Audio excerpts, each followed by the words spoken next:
The 16-bit generation is what many consider to be the pinnacle of classic 2D gaming, featuring improved graphics, audio, and refined gameplay.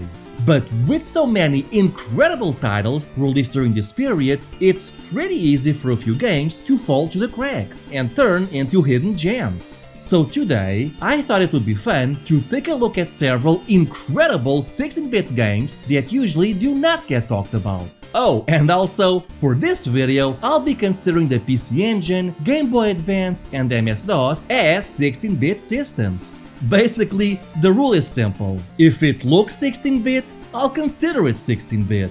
So, let's get started!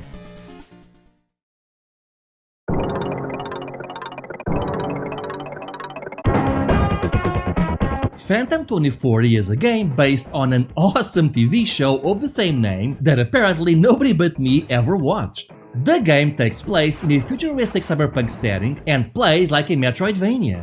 You can jump, shoot, and use your ropes to temporarily stun enemies and cling to walls and ledges, and learning how to use the ropes is essential to getting anywhere in this game. Luckily, the ropes are easy to use and extremely versatile. In fact, at times this feels more like a Spider-Man game than any of the official 16-bit Spider-Man games out there. You also have a large arsenal that you slowly unlock throughout the course of the main story. Now the cool thing here is that this game is actually a Metroidvania. Basically, you have an overworld map where you select where you want to go and you can either follow along in the story or go off to the beaten path and collect permanent health and ammo upgrades, as well as upgrades to your rope, which will increase its reach. The latter of which makes platforming easier, but is also essential if you want to reach a lot of the optional upgrades. Even though the game is separated into an overworld, a lot of these areas are actually interconnected, and you can reach one zone while exploring a different one. And in fact, sometimes this is required to progress the plot or just to find more optional upgrades. Another cool thing about this game are the cutscenes. This game has a lot of story, which is conveyed through text boxes as well as motion comic scenes. But what is even more surprising is that the story is non-linear. Throughout the game, you can make choices, and they will influence how the plot plays out. And these are some interesting choices too. Like for example, at the end of chapter 1, you can choose to either save the last living panther in the world or give it to a smuggler who has vital information for you. But the thing is that sometimes you're making a choice without even realizing it. For example, right at the start of the game, you see an explosion at your university, and you have to go in and save your professor. But what the game doesn't tell you is that you can choose to go the other way and instead chase after the perpetrators, which will change the cutscene and dialogue you get from this event. One thing I should warn you though is that for some reason the PAL version replaces the cutscenes with bullet points instead, which massively undermines the experience. So be sure you play the US version. But yeah, Phantom 2040 is an incredible game that I rarely see anyone talk about. Check it out if you can.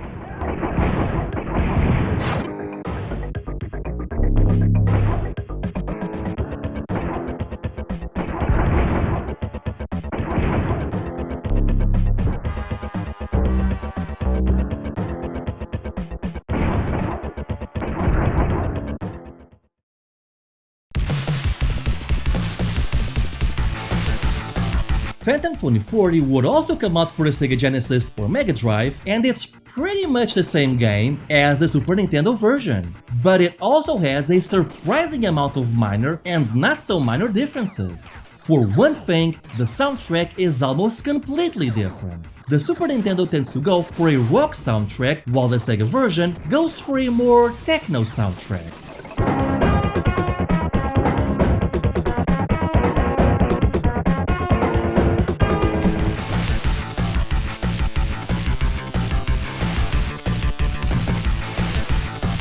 Both fit the game perfectly, but I do admit I prefer the melodies of the Super Nintendo version.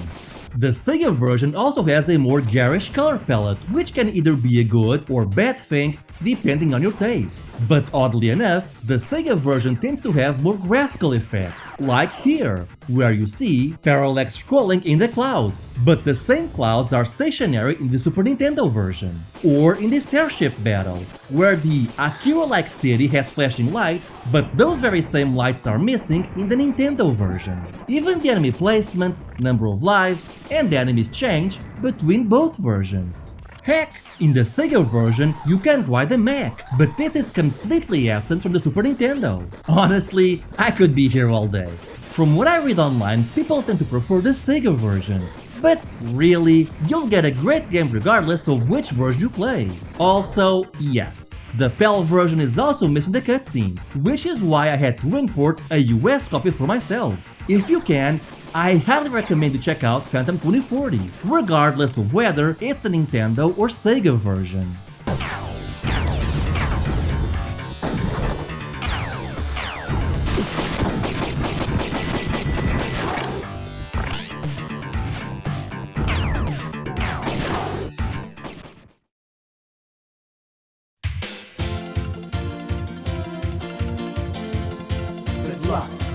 Next up, we have Android Assault, also known as Bari Arm. This is a shmup for the Sega CD with great colorful graphics and an excellent soundtrack. You control a ship with awesome firepower, and as you pick up upgrades, your design will change until you gradually transform into a mech.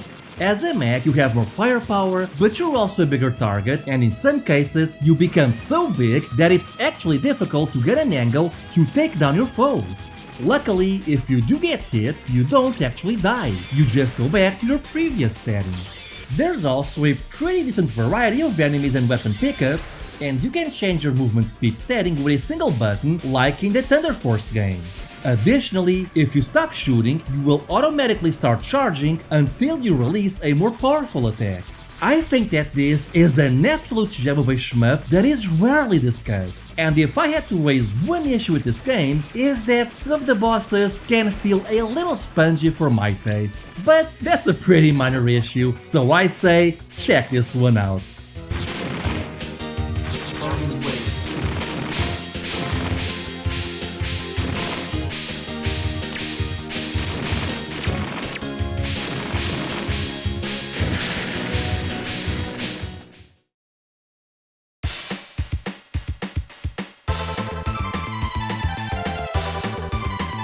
Princess Minerva is a Super Famicom JRPG released exclusively in Japan. You play as Princess Minerva, who out of the blue decided that she wanted to create an elite team of bodyguards and set out to help the world. And this basically translates into her forming her very own Sailor Moon-like team. And the game actually starts out with the full party already unlocked, a whopping 9 characters to boot. And when I say Sailor Moon, I mean Sailor Moon, complete with transformation sequences and dialogue that is clearly parodying the popular anime. And as you might have noticed, this game leans a bit on the naughty side. Basically, as you buy armor for your scouts, you can see how it looks on each one of them. At first, the armor you get is pretty standard fantasy armor, but later in the game, you'll unlock naughtier things like leotards, schoolgirl outfits, and yeah, I think you can see where this is going. Of course, if you go for a max defense route like I did, you get a pretty boring team shot. I should also point out that the dialogue is pretty tongue-in-cheek, with characters constantly pointing out that the first city, Protum, rhymes with scrotum, and stuff like that. So yeah, basically, this is not a game you play for the exciting plot, but rather for the Sailor Moon parodies, the crude humor, and the surprisingly high amount of story segments that take place in the bathhouse. Look, all I'm saying is that if you cannot find any entertainment value in a game where you play as a group of scantily clad anime girls ripping off Sailor Moon and who fight a boss in a Salvador Dali painting, then I don't think we can be friends.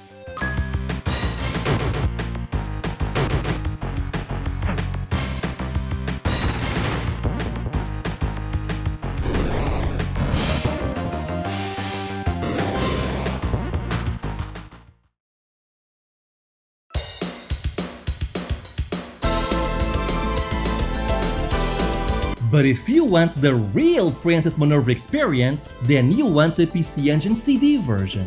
This is pretty much the same as the Super Famicom port, except it now replaces the long dialogue scenes with anime cutscenes. And yeah, suddenly all those bathhouse story segments make a lot more sense, as this game is clearly more risque than its Nintendo counterpart. Not only that, but some story segments take place during the battle screens, which, okay, while they're not as good as the fully animated bits, they're still a marked improvement over the continuous overworld dialogue from the Super Nintendo port. I did find this version to be more difficult, with enemies causing more damage and the random encounter rate being much higher. Also, as you might have noticed, this game is in Japanese, and for the life of me, I could not find any translation hacks for this one.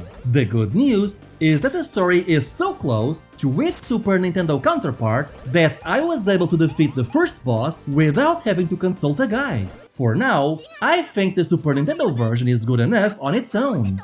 But man, someone has to translate this one, because the PC Engine original is clearly the superior version.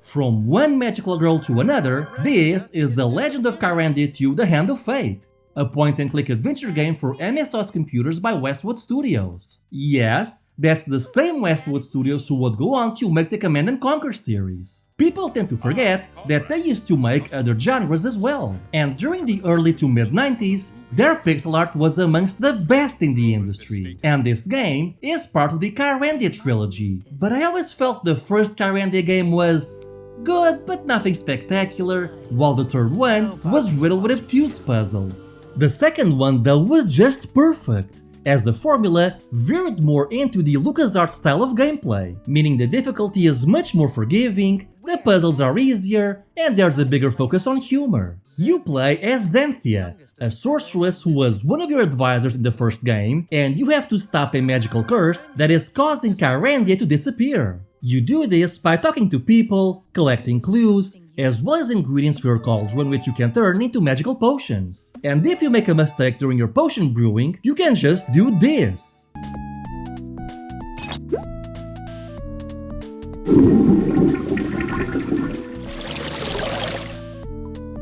Yes, I find this funny, and I'll never get tired of doing that. One interesting thing is that the ingredients for your recipes are often based on puns, like when you need to use a toadstool for your potions, but what they really meant is one of these tiny stools.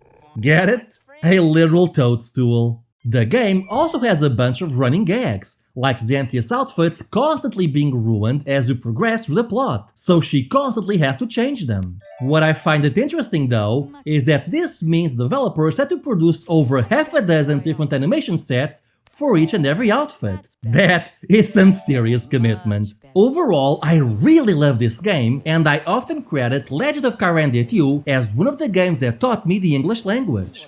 Yes, I might not be here speaking to you right now if it weren't for this game. With that said though, I am currently playing the CD version, and the voice acting is Nobody barfs, much on the wharfs, but rub-a-dub-dub, and most lose their grub. Heave! Ho-ho! Over the rail your biscuits go. well, it's par for the course for 1993, which means that the voice actors end up fumbling the timing for almost every joke. Because of this, you might want to play the floppy disk version or turn off the voices during your first playthrough. But still, this is a pretty great game and I highly recommend it.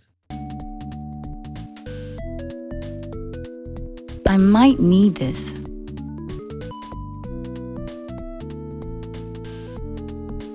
Ugh.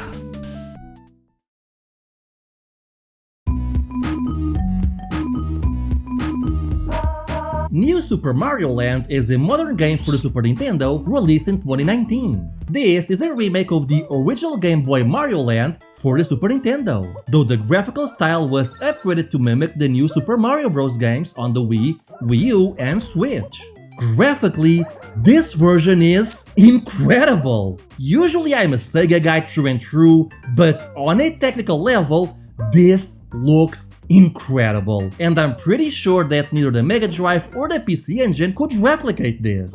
At the very least, not to this level of graphical fidelity. With that said though, I will say the controls here are much looser than the original Game Boy version, which can either be a good or bad thing.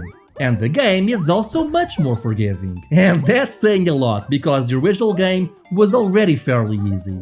For example, now you can actually walk backwards, meaning that if you lost a life and respawn, you can just walk backwards to retrieve a power-up.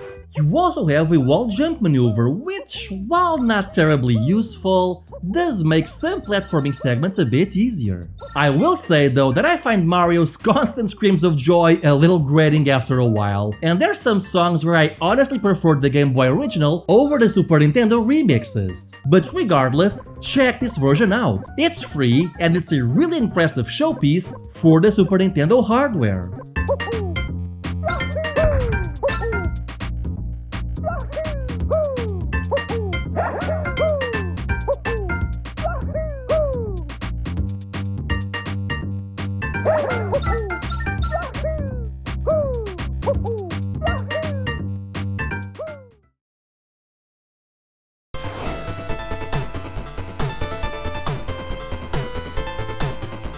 Silent Debuggers is a survival horror for the PC Engine. Yeah, I guess that's what this is. That's a pretty uncommon genre for a 16-bit game. It's the distant future and you're a treasure hunter who explores derelict ships for valuables. But during one of your runs, you and your partner find yourselves locked in a ship infested with monsters. The game is basically a first-person horror game, though your movement is grid-based, like Wizardry or Etrian Odyssey. But it plays like no other game from this generation. For example, you'll have to explore the ship and perform multiple goals like reaching a specific section or clearing a room of enemies, but your ammo is limited, and you replenish your ammo by going to a specific ammo room. The problem is, that ammo room also has a limited amount of ammo, and once it runs out, it's gone forever. Additionally, you have 6 weapons to choose from, but you can only carry 2 of them with you at the same time. If you want to switch, you have to go back to your partner and switch your gear or upgrades to said gear. In addition to all of this, you also have your batteries to worry about, which essentially act as your health, but also power up certain items like a sensor and even a few of your weapons that do not use ammo. But it also means that using said weapon will chip away at your health. This all culminates in a very tense game where you need to survive, but your resources are limited, and the further you progress, the worse it is. And if you ever use up that ammo room completely, you might as well just restart the game. It also does not help that different monster types behave differently, meaning you can easily be ambushed by some, while others will try to run away from you with the purpose of wasting your resources. Add to that the fact that the game has no music when you're exploring, the various sound effects that the monsters make in the distance, and the beeps from your sensors, and this becomes a truly unique, if frustratingly difficult experience. The only other game I can think of that is more or less similar to this one is Enemy Zero for the Sega Saturn. But yeah, this is definitely one game you should check out.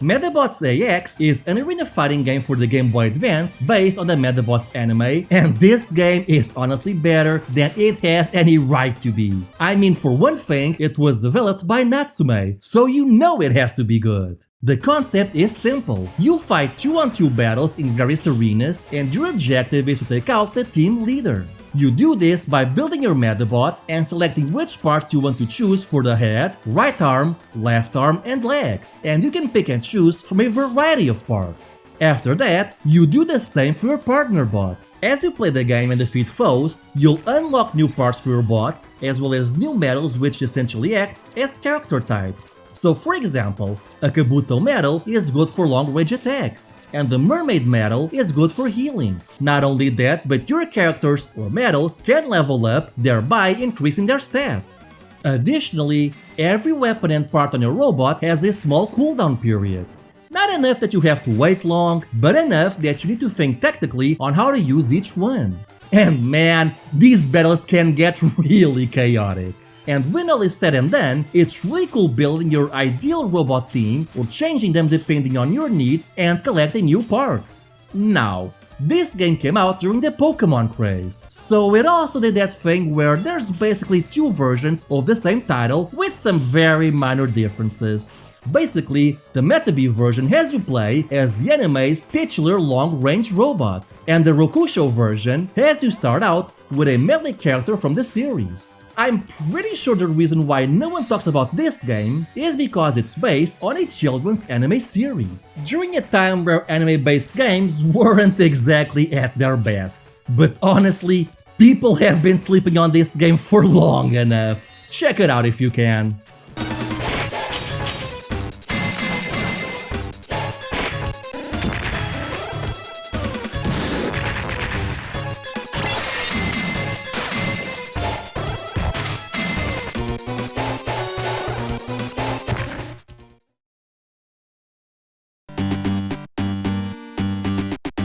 Dungeons & Dragons Order of the Griffon is the Western RPG for the TurboGrafx-16 by Westwood Studios. Yes, that's the same Westwood Studios who made Legend of Kyrandia 2, Command & Conquer, and the Eye of the Beholder games. Now, you might think that this game is like Eye of the Beholder, but it's actually a lot closer to SSI's Dungeons & Dragons Gold Box games for the PC. There were some attempts at bringing the Gold Box games to the NES, but that never really went all that well. This, however, is an original game created specifically for the TurboGrafx-16, and it finally manages to properly replicate the Gold Box experience on a console. You have the first-person view, the tactical turn-based combat, the extreme difficulty, and the lengthy descriptive text boxes.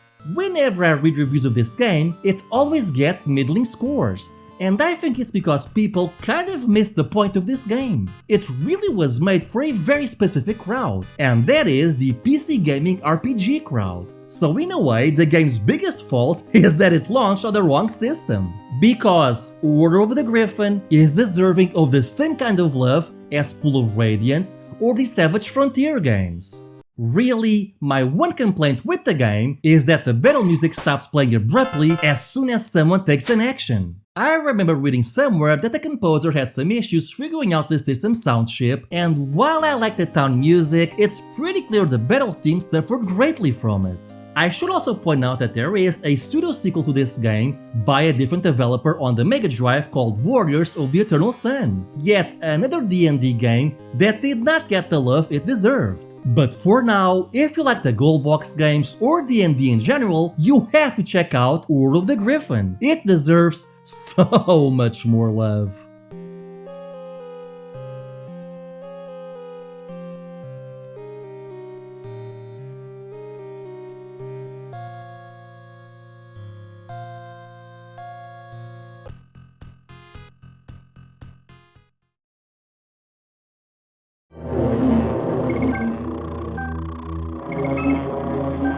Shadowrun is a cyberpunk RPG launched for the Super Nintendo. You wake up in a morgue with no memory of who you are or what you're doing there, and must now gather information on your past and what happened to you. You do this by talking to the various NPCs, picking up clues, and fighting the various hitmen who are out to get you for some reason. As you dispatch them, you'll gain karma, which can be used to increase your stats and skills. So while you're weak at first, you'll eventually build up your physical and magical attributes, as well as your skill with weapons, negotiation, and hacking. You can also hire other Shadowrunners to come with you, and you can level them up as well. But don't expect much in the way of companionship, as they're pretty much silent throughout the whole game, and you can easily replace them with someone else if you have the credits for it. The cool thing about this game is that it feels like a detective story, and it's really fun going around gathering clues and talking to people about important topics you uncover. The game employs a mix of real-time controls and a point-and-click interface, and that is a bit of a problem. It's very easy to miss an important item because your cursor was not at the exact pixel point location the game wanted you to be, and Shadowrun is very unforgiving in that regard, so be sure to thoroughly explore everything.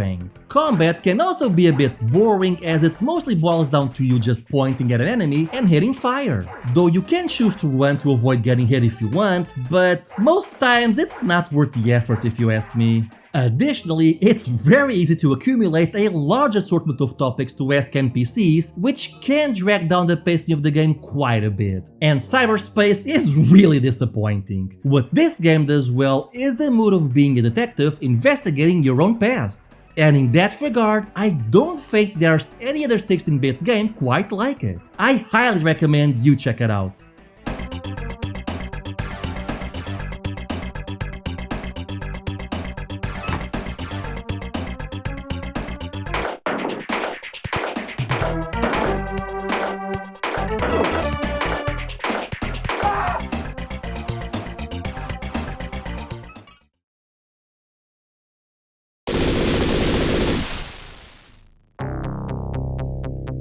But if you want the definitive 16-bit Shadowrun experience, what you want is the Sega version. This is a completely different game for the Super Nintendo, and it plays like a full-blown, modern Western RPG. Basically, if you're into games like Mass Effect, Skyrim, or the modern Fallout games, this is pretty much how a 16-bit version would have looked like. You can choose between 3 classes, though take it by me and go with the Gator Shaman, as it's the only one that can use magic, and you can later branch out into combat and hacking if you want to. And from here on out, it's all up to you. You have a main quest to follow, and it's relatively short, but the real fun of the game is playing around in this sandbox and doing optional quests. And the world is surprisingly big considering the hardware, while letting you choose how to best approach each quest. For example, let's say I was tasked to steal something from the vault of a mega corporation. I can use explosives to break the doors and fight my way towards my goal. Or I can use my tech skill to open the door undetected and spend the rest of the mission avoiding patrols. But if I have a mage with me, we can use the invisibility spell to remain undetected. But security cameras detect heat signatures, so the invisibility spell doesn't work on them, meaning that if you're detected, you can choose to fight, or you can hack into the mainframe and disable their alarms and automated security systems. This is pretty impressive stuff, and just like the SNES game, you can hire Shadowrunners to go with you, and you can level them up as well. What's also impressive is that cyberspace works under a completely different set of rules, and suddenly, combat becomes more like a turn-based JRPG.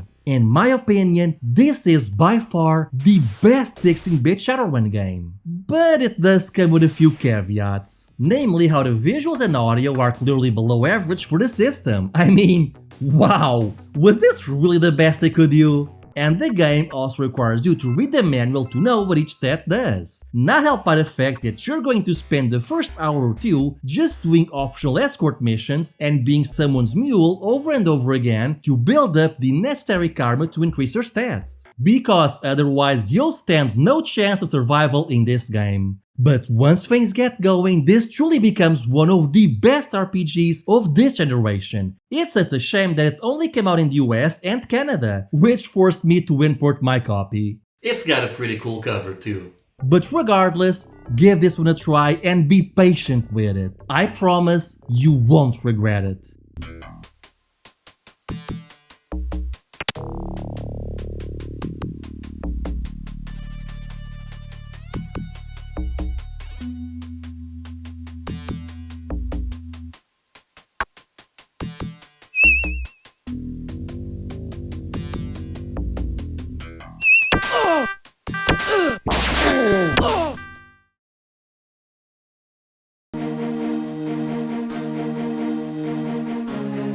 Lady Sia is an action platformer for the Game Boy Advance. The first thing that immediately jumps out to me are the production values. Not only are the cutscenes impressively drawn and well animated, but so are the sprites-stirring gameplay and the backgrounds, which feature an impressive amount of parallax scrolling layers. At first, the game seems like a typical platformer, but there's also a wide array of mechanics to fiddle around with, including a sneaking maneuver that prevents you from waking up enemies, rescuing captured villagers, as well as upgrades to your magic and sword, the latter of which lets you use combos. And you'll also come across the minor puzzle or two. These are usually not too difficult, and in some cases they're actually optional, so they don't really overstay their welcome. At first, the combat feels a little iffy with its less than stellar hit detection, but it does get better once you upgrade your sword, though it never feels like it's at where it should be. Personally though, my biggest issue with the game is the audio. The music is just fine, nothing too impressive, and the sound effects are either weak or absent. There are many instances where you see actions that should produce some sort of sound effect, but are instead completely muted. But still, those are pretty minor issues, and if you can, I recommend checking out Lady Sia.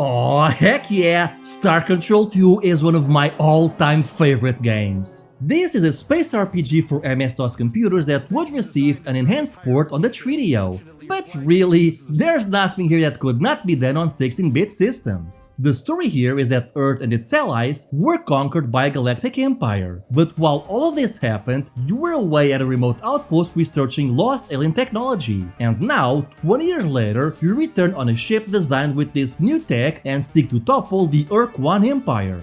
Star Control 2 is a free-roaming RPG, meaning you can go where you want, talk to who you want to, and your dialogue choices will carry consequences. The goal of the game is to get as many alien races to join up with you and fight the Urk-1, but how you achieve that is really up to you, and the various branching paths can have very interesting consequences. You can convince them to join you, or they might be insulted or view you as a threat and declare war on you. Alternatively, in some cases, you can actually cause them to declare war on each other, which will have repercussions on the game's geopolitical system. When you're at the Earth Station, you can buy modules for your mothership, buy craft to join your main fleet, hire crew, and purchase fuel. And you get money by exploring planets and sending a shuttle down to collect minerals or data on the native non-intelligent beings from random planets. And you can buy new technologies by trading them with a specific alien species, find them out in the wild, or through dialogue with some allies. And as you build new allies, you can use their exclusive ship designs in your fleet. And the universe map is immense. Basically, every color dot you see is a solar system, and each system has multiple planets and moons for you to explore. And as you explore them, you'll find new species and learn what their borders are. This game is just so cool, and I feel its only weak point is the space combat. Basically, you pick a ship from your fleet and your foe does the same, and then you both fight in a succession of duels. Each ship design has 2 attack types, as well as different acceleration, turning rates, and max crew. I generally feel the combat takes too long and it's nowhere near as fun as I remember. But the good news is that you'll be doing surprisingly little combat in the game if you know what you're doing. Now, the game is currently freeware, and there's even a fan-made port for modern computers which lets you pick and choose between the various MS-DOS original and 3DO enhanced features, which is how I'm playing this. And I feel that this is the way to go with this game, so if you can, check it out. I promise you won't regret it.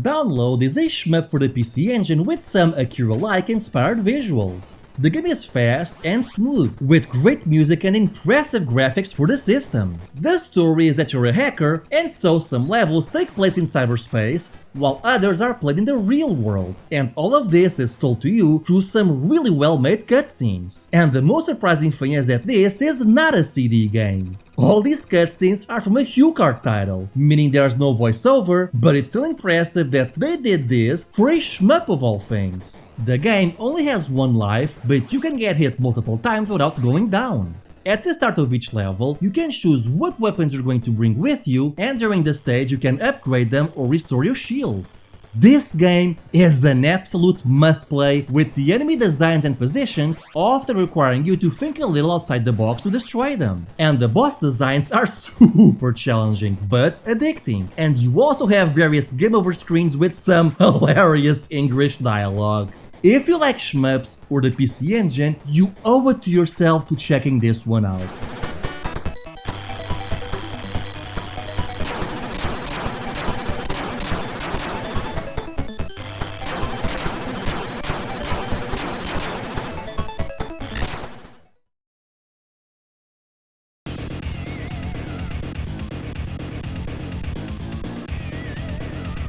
Ruff and Tumble is a run and gun for the Amiga. You play as this kid with a weapon who's almost as big as he is, and you have to collect differently colored items that are scattered throughout the levels. However, the levels are also filled with robots that you'll have to take down.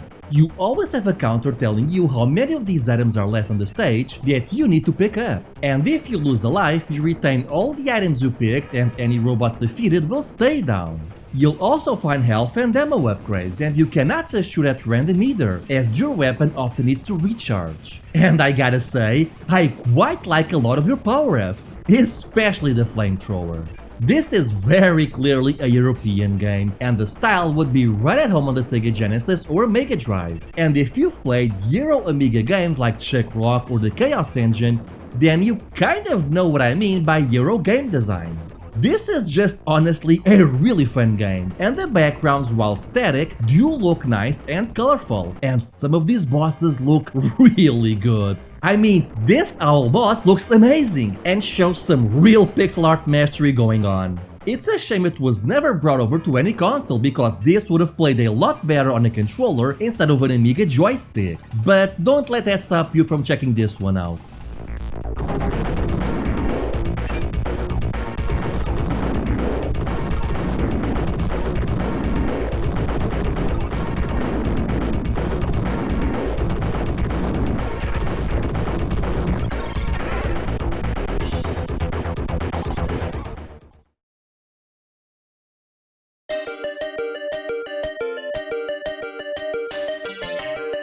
Power Dolls is a turn-based strategy game with RPG elements that was originally released for the PC 98 before making its way to MS-DOS. The story takes place in a war-torn futuristic setting with the most hilarious geography you can think of. I mean, Great Fertile Continent? Lesser Fertile Continent? Naval Islands? Who named these? Wait. Uterine Sea? That sounds unsanitary. Yeah, it's that kind of game. It is a PC 98 game after all. Anyway, you control a team of mech pilots entirely comprised of women, and man, these options go deep. You can select a mech type for each pilot, but also what weapons and special items they'll bring with them. But wait, because not everyone here is a mech pilot. Some are airplane pilots, and you can select if you give them transport craft or jet fighters, which you can summon for air raids. Others use wheeled vehicles, which are used for bombardment requests. Not only that, but each character has their own stats, and they level up differently depending on the actions they perform. And if you lose one of your pilots, they're gone for good. Though you do often get reinforcements between missions. You even have control over your drop-off, selecting who goes first and where they land. There's honestly a lot to learn here, not helped by the lack of a tutorial mission or the extreme difficulty of Power Dolls. So expect to get your ass kicked the first few hours. The good news is that once you get into the groove of things, this game becomes extremely addicting, as you use cover to your advantage, ambush enemies, and take down hordes of foes. It's simply one of those games that you have to play until everything clicks. But man, Once it does, it becomes so good. The interesting thing is that even if you lose, you're still allowed to progress to the next mission. But if you win, you're rewarded with pin-up images of your pilots and an introduction by the pilot, complete with terrible 90s voice acting. Hi, my name is Eliola Ignatiev. You completed the mission. Congratulations!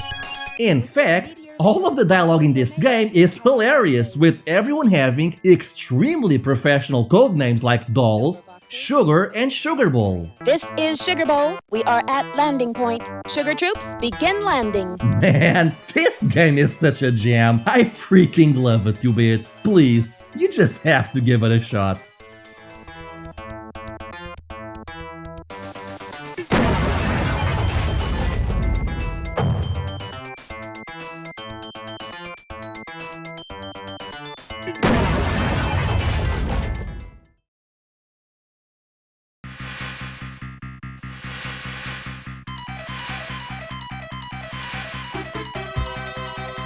And finally, we have the Firemen for the Super Nintendo. This is a firefighting game released only in Japan and Europe, and it opens up with possibly the greatest line ever written by man. The year is 2010, civilization has progressed little in the last 20 years. Whoever wrote that is now my hero. Anyway, a fire has broken out on a skyscraper, and it's now your job to put out the flames and rescue the people trapped inside. And in essence, this plays a lot like an overhead third-person shooter. And man, who knew fire could be such an interesting enemy in a video game? Flames will advance in set patterns, and if you do not take them out, they are likely to spread. Not just that, but you have two firing methods, one to take out larger fires, and the dousing maneuver to take out smaller flames. Not only that, but you also got a sidekick who can help you take out flames, open doors, and carry survivors. Speaking of which, you have a radar of sorts that lets you know when you're near a survivor, so it's always a good idea to keep an eye on it. And if things get too difficult,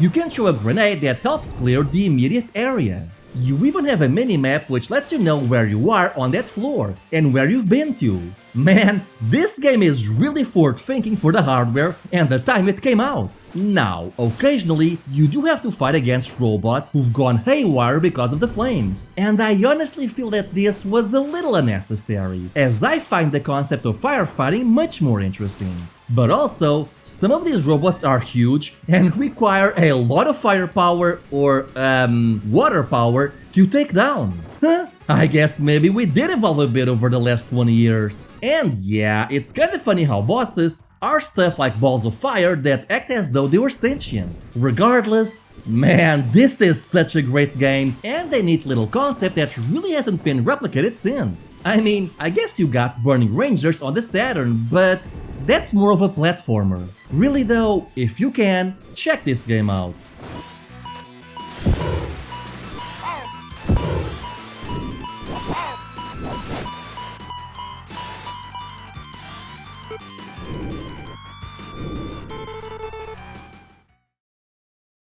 And there we have it, a random selection of 16-bit games that, in my opinion, are absolute hidden gems. Are there any games I missed? Let me know in the comments. In the meantime, I'd like to thank all my Patreon supporters, including my newest backer, Brian Carbonneau.